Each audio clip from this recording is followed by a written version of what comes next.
Good morning students. हम लोग mineral resources का टॉपिक स्टार्ट कर रहे हैं और मिनरल रिसोर्सेज का टॉपिक स्टार्ट करने के लिए पहले हम ये डिस्कस करेंगे कि मिनरल्स क्या होते हैं, जिन्हें खनिज संसाधन कहा जाता है और वो हमारे लिए किस तरह इम्पॉर्टेंट हैं और उनके क्या क्या यूजेस होते हैं।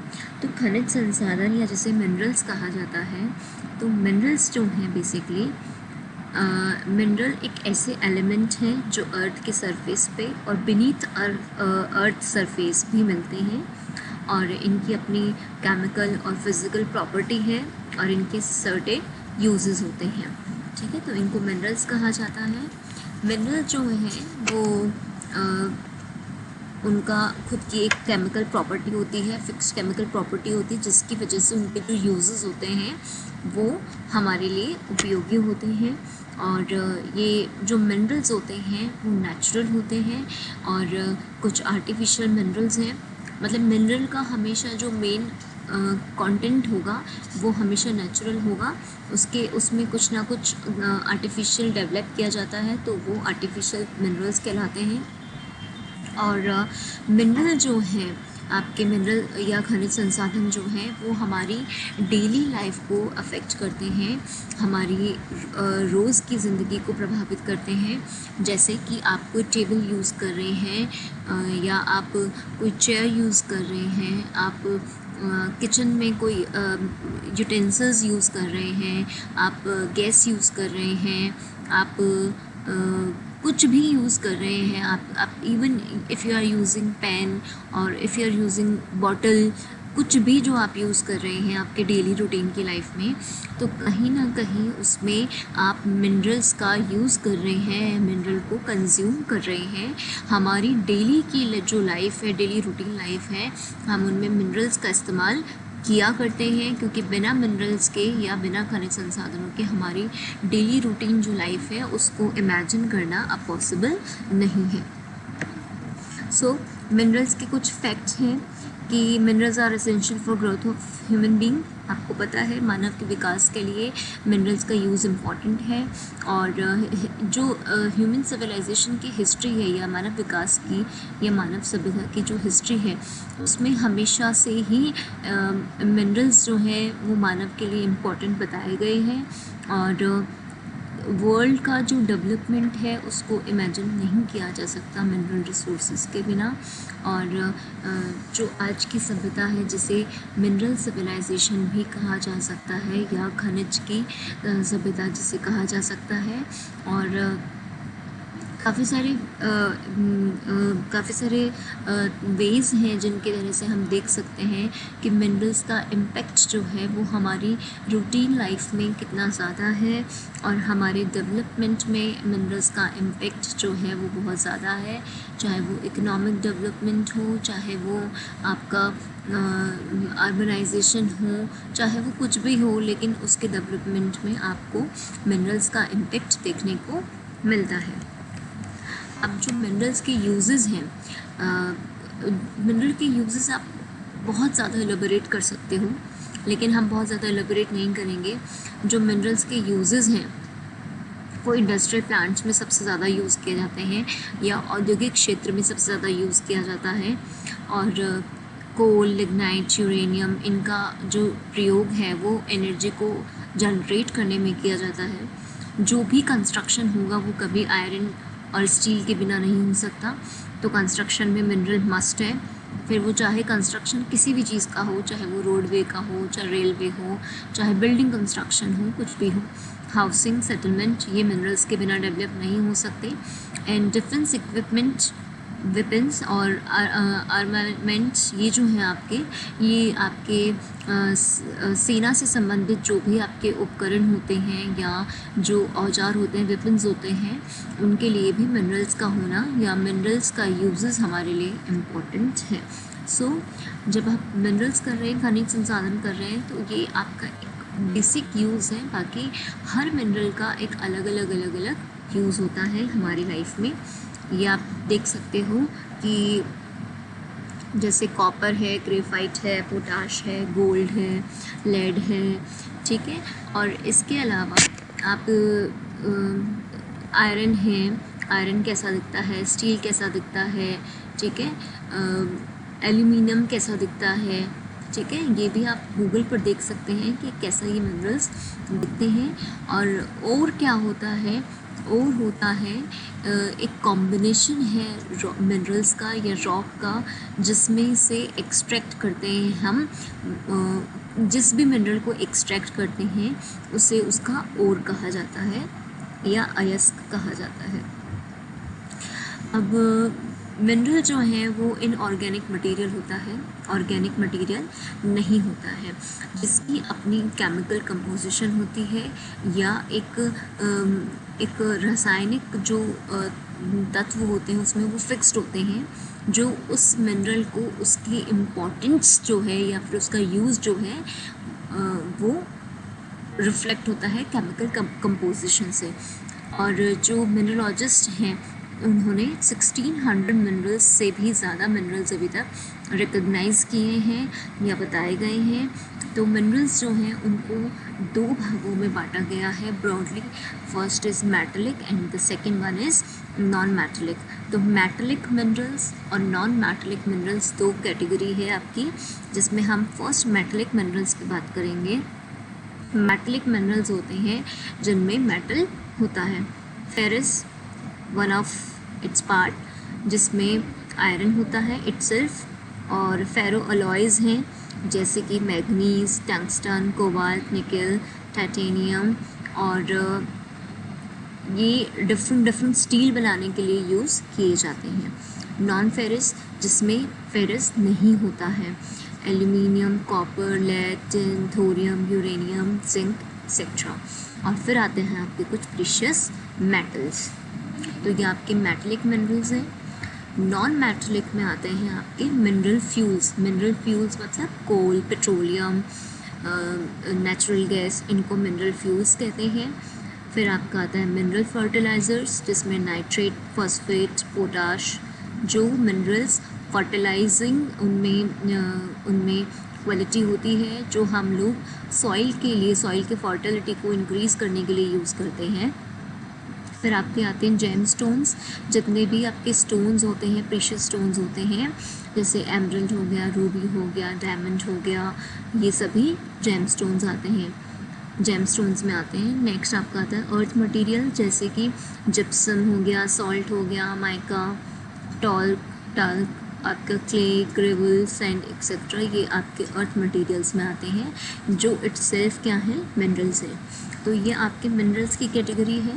The first one is metallic minerals and the second one is non metallic mineral. ये आपका मिनरल का इंट्रोडक्शन था।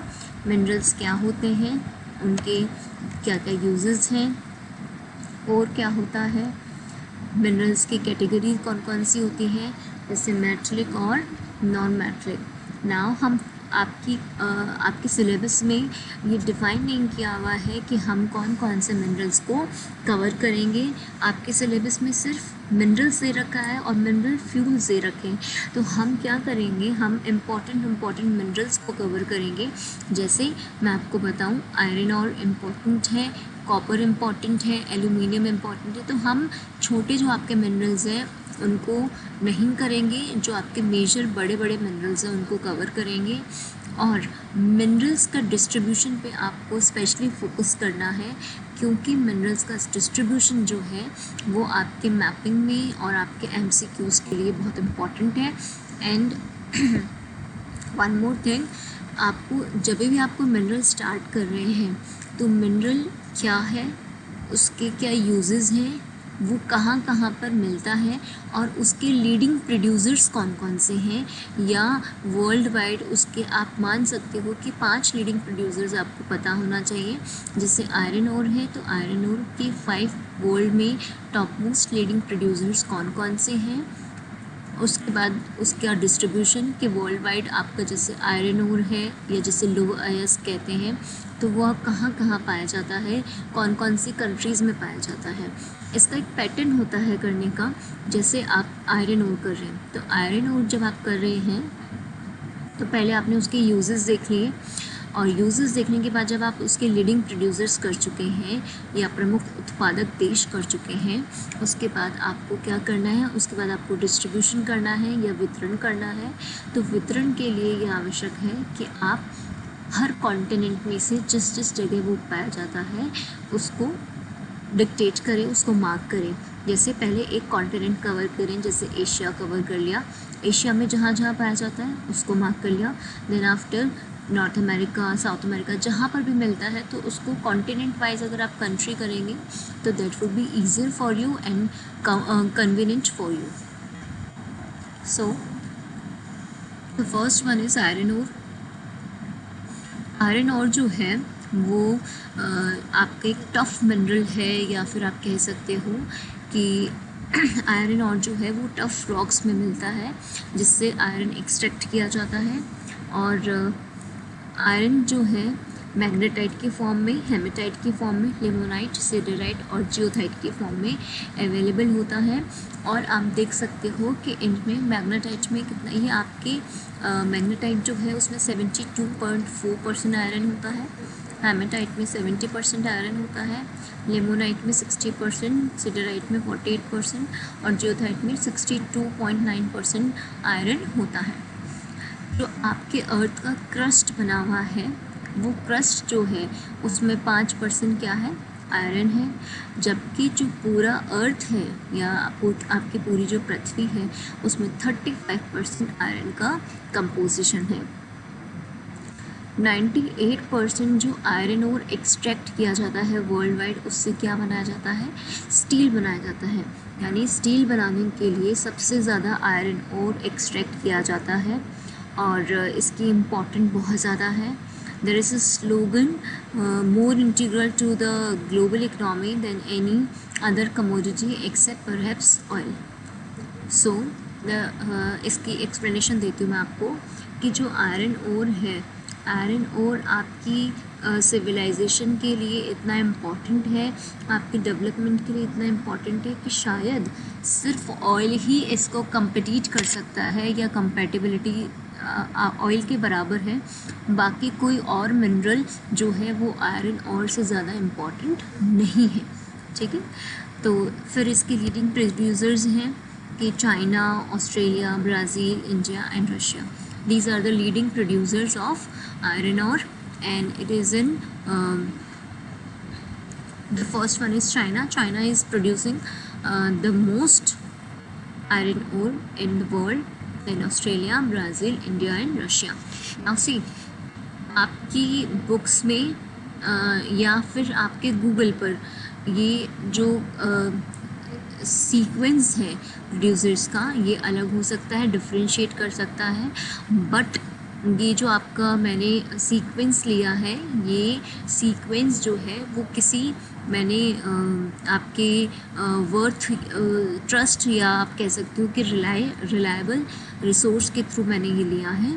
तो आप इस पे ये ही आप सीक्वेंस यूज़ कर सकते हो, China, Australia, Brazil, India and then Russia. The first one आज हम कवर करेंगे यूएसए, या जिसे यूनाइटेड स्टेट्स कहते हैं।